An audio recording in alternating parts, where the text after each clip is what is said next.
جی بسم اللہ الرحمن الرحیم، میرا نام اسامہ حمید ہے اور ہم اس وقت موجود ہیں الیکشن کے کیمپ کے اندر، پاکستان تحریک انصاف کے کیمپ کے اندر، NA 239 کے اندر۔ یہ UC4 کا علاقہ کہلاتا ہے اور یہاں پہ آپ جیسے کہ دیکھ سکتے ہیں کہ رش دیکھ سکتے ہیں، یہاں پر PTI کے کیمپ میں بہت رش موجود ہے اس وقت، اور یہاں کے ووٹر سے بھی بات کرتے ہیں کہ وہ کس پارٹی کو سپورٹ کر رہے ہیں اور کس پارٹی کو ووٹ دینے کے لیے یہاں موجود ہیں۔ وعلیکم السلام جی سر، کیا حال ہے آپ کا؟ شکر الحمدللہ جی. سر کیا سچویشن ہے آج کے الیکشن کی؟ ہاں شکر الحمدللہ. سچویشن میں نہیں بتا رہا ہوں، سچویشن آپ کا کیمرہ بتائے. اس کیمپ کو دیکھے اور اس کیمپ کو دیکھے، وہاں وہ پیپلز پارٹی اور PTM کا کیمپ ہے اور یہ کیمپ دیکھے. میں نہیں بتا رہا ہوں سچویشن آپ کا کیمرہ بتائے گا. اور یہ صرف اس کیمپ کی پوزیشن نہیں ہے، پورے 237 اور 39 میں ہر جگہ پر PTI کے کیمپوں پہ رش لگا ہوا ہے اور PTM کے جو کیمپ ہے اس پہ ماتم ہو رہا ہے. انشاءاللہ ان کا رات کو جنازہ نکلے گا اور کچھ عرصے میں ان کو دفن کریں گے. یہ حکومت نہیں چلے گی، یہ سسٹم ان کا نہیں چلے گا، زرداری سسٹم مزید نہیں چل سکتا ہے. انشاءاللہ اگر انہوں نے ROs نے اور الیکشن کمیشن نے کوئی حرکتیں نہیں کی تو جس طرح 245 کا رزلٹ آیا تھا، ہم نے 2/3 اکثریت سے جیتا تھا، یہ سیٹیں ہم 3/3 اکثریت سے جیتیں گے انشاءاللہ. جی السلام علیکم. وعلیکم السلام. جی بھائی، کیا نام ہے آپ کا؟ میرا نام ہے سید محمد علی حسن. جی تو آپ کس پارٹی کو سپورٹ کر رہے ہیں؟ عمران خان. عمران خان. تو ووٹ بھی پھر عمران خان کو ہی کریں گے؟ بالکل بالکل.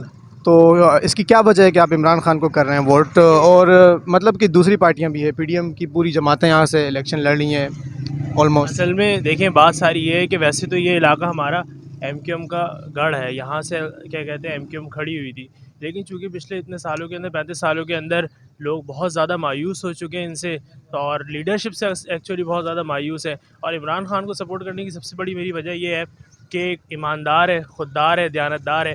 میرا اپنا بھی YouTube چینل ہے شریف بچہ کے نام سے، وہاں پہ بھی کوشش کرتا ہوں کہ زیادہ سے زیادہ لوگوں کو موٹیویٹ کروں، اس طرف لوگوں کو اویئرنیس دینے کی کوشش کروں، اور یہی سب سے بڑی بات ہے. اور ہم لوگوں کو بہت اچھا ہوا کہ خان صاحب کیا کہتے ہیں کراچی تشریف لائے، ہمارے علاقے میں تشریف لائے، ہمارے لیے بہت زیادہ آنر کی بات ہے. جی تو آپ نے 2018 میں کس کو ووٹ دیا تھا؟ میں نے 2018 میں MQM کو ووٹ دیا تھا. اچھا، MQM کو ووٹ دیا تھا. تو یہ چینج کیسے آیا آپ کے اندر؟ چینج میرے اندر ایسے آیا بھائی، بالکل آنیسٹلی بات ہے. میں سمجھتا تھا کہ خان صاحب جو باتیں کرتے ہیں کرپشن وغیرہ کے بارے کے اندر، یہ صرف محض باتیں ہی باتیں ہیں نا، لیکن کیا کہتے ہیں خان صاحب نے جس طریقے سے 3.5 سال کے اندر دکھایا، لوگوں کو کر کے بتایا. ایک تو کرپشن والا ان کا بیانیہ سچ ثابت ہوا جیسے آج NR 2 دیا جا رہا ہے، اور نمبر 2 3.5 سال کے اندر خان صاحب نے میری رائے چینج کری. میں نہیں سمجھتا تھا کہ he is capable of doing any thing. He is just having a words and he has an experience of cricket rather than politics. تو میں بالکل یہ سمجھتا ہوں 3.5 سال کے اندر جس طریقے سے گروتھ ریٹ رہا ہمارا بیسٹ، بالکل مزیدار، اس چیز نے میرا ٹوٹلی مائنڈ چینج کر دیا. So what do you think about the results? Definitely Imran Khan is going to win انشاءاللہ.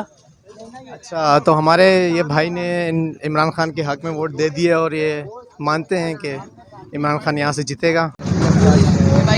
جی السلام علیکم. وعلیکم السلام. سر کیا پروگریس ہے؟ ماشاءاللہ زبردست پروگریس ہے، اور لوگ جو ہے کیمپ یا صبح 8 بجے سے پہلے کے یہاں موجود تھے، اور بس جوش و جذبہ ہے خان صاحب کو ووٹ دینے کے لیے. سر کیا مقابلہ نظر آ رہا ہے آپ کو؟ سر آسمان و زمین کا مقابلہ ہے. اچھا، تو رزلٹ پھر کیا امید ہے کہ انشاءاللہ خان صاحب بھرپور طریقے سے جیتیں گے. عوام ان کو چاہتی ہے، پسند کرتی ہے، کیونکہ وہ خود مختاری کی بات کر رہے ہیں، حقیقی آزادی کی بات کر رہے ہیں، اور ہمیں خود مختاری اور حقیقی آزادی ابھی تک نہیں ملی جس کی خان صاحب بات کر رہے ہیں، اور انشاءاللہ خان صاحب ہمیں دلا کے رہیں گے انشاءاللہ.